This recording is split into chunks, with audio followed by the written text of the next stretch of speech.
જય કોયલાવીર દાદા.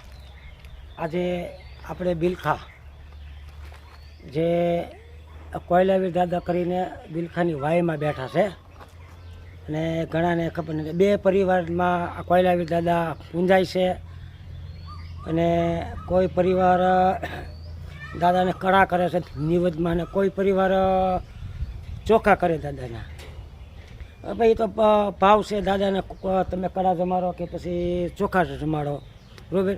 તો આજે હું તમને કોયલાવીર દાદાની વાય બતાવું છું અને એનું જગ્યાનું તમને ઠેકાણું આપું છું.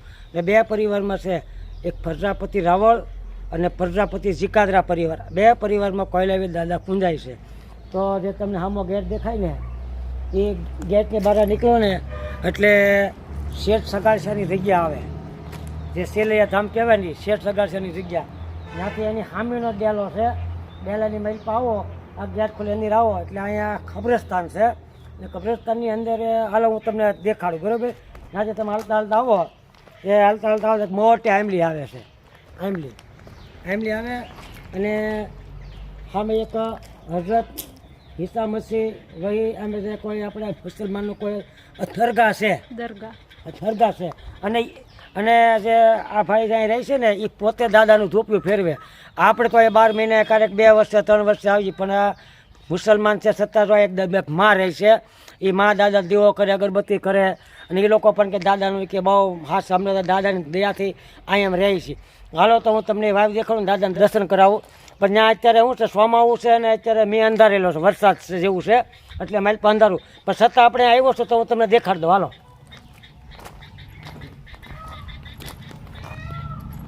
જો આ અંદર જવાનો રસ્તો વાવ છે. તો કોઈ પરિવારે એટલું સારું કરી નાખ્યું છે કે નવી લાદી નખાવી, કલર કરાવ્યો, આ છે બધું સારું છે, બરાબર. ચાલો જો અહીંયા તમે આવો ને કોઈ તમે બીતા નહીં, તમને બીક લાગશે કારણ કે મારી પાસે ઘણું અંધારું છે. બીવાનું નહીં, આપણા દાદા બેઠા પછી કોને બીવાનું? હાલો, મને કોઈ બીક લાગી જ નથી.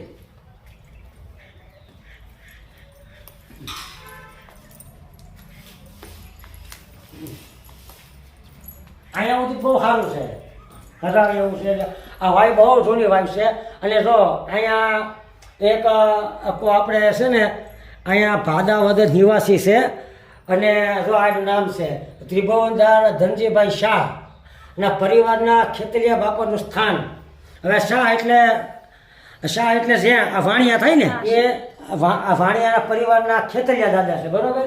ને પછી આ જે છે ને અહીંયા જો તમને ખોલી દેખો, આ તો ખોલી એમ છે. જો આ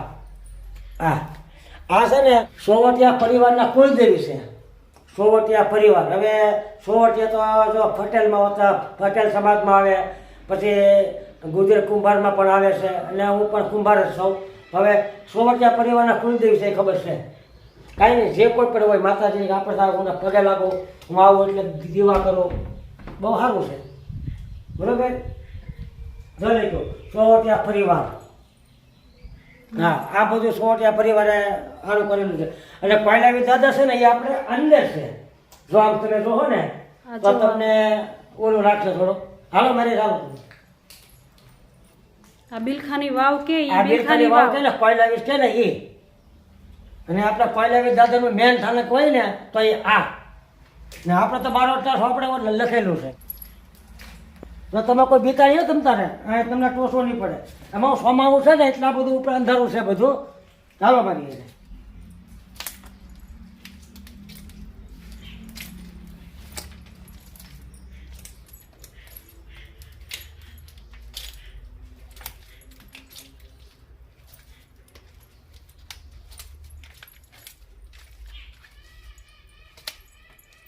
તમને બધા એમ થાય કે કેટલો અંધારો આ ભાઈ કેમ ગાતા છે, પણ દાદાને દયા.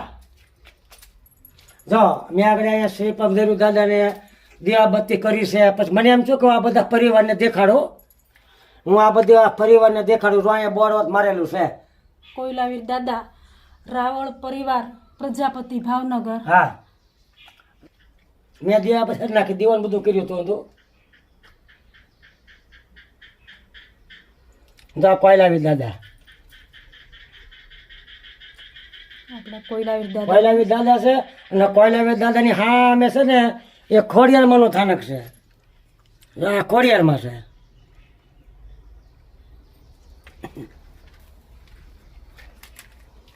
આજે છે ને થોડુંક અંધારું છે ને એટલે તમને હરકા દર્શન નહીં થાય કે સોમાવું છે ને માથે બધા ઝાડવા વધી ગયા છે આંધા. તમે કાંઈ વાંધો નહીં, બીજે રૂમ આવીને હું ચૈત્ર વૈશાખ મહિને આવે ને ત્યારે બધું ચોખ્ખું હોય, આ વાયમાં કાંઈ પાણી બાણી કાંઈ ન હોય ને ત્યારે દાદા દર્શન બહુ સારા થાય. બરોબર, કાંઈ નહીં, જો તમે દર્શન કરી જાઓ અને બધા પરિવારવાળા બધા અહીંયા આવી જાઓ. લાઈટ તો આપણે ભૂલાઈ ગઈ કરતા. અને જો અહીંયા ખોડિયારમાં છે પરિવારના આ એક લાઈટ પહેલાં કરતા આપણે કાં તો મોબાઈલમાં લાઈટ થાય એ ખબર નહોતી. સામે જ ખોડિયારમાંનું એક સ્થાનક છે.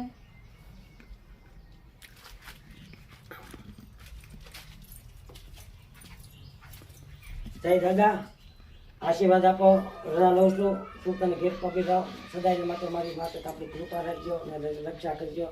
રમસંગત દાદા હારે તેમને મરી જો દાદા. જય કોયલાવીર દાદા. ચાલો, જો તમે કોઈ આવતા બીતા નહીં આવ્યો કોઈ.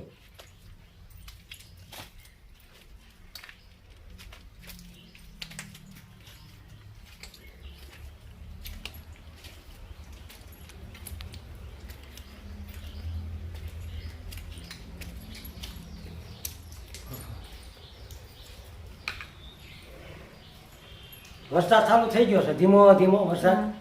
ઠીક, હવે રજા લઈએ અમે. બરોબર દાદા, સીતારામ, જાઉં છું. આશીર્વાદ દેજો, સુખી થાય. જય કોયલાવી દાદા. બે પરિવારની રિક્ષા તો રાવલ પરિવારની અને સિકાદરા પરિવારની. જય કોયલાવી દાદા.